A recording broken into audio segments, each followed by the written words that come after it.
ఇతర పార్టీల ఎమ్మెల్యేలను చేర్చుకుంటున్న రేవంత్ రెడ్డి ప్రభుత్వం రాజ్యాంగాన్ని అవమానిస్తోందని విమర్శించారు కేంద్ర మంత్రి కిషన్ రెడ్డి. అయితే దీనికి కౌంటర్ ఇచ్చారు కాంగ్రెస్ ఎంపీ చామల కిరణ్ కుమార్ రెడ్డి.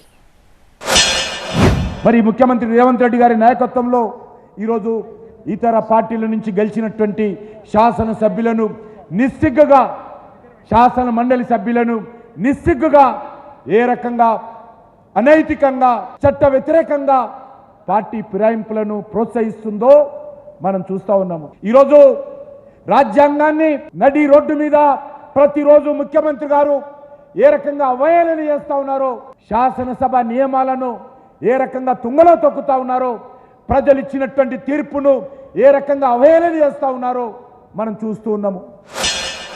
అసలు రాజ్యాంగం నడి రోడ్డు మీద ఉందని చెప్పి కిషన్ రెడ్డి గారు మాట్లాడుతున్నారు.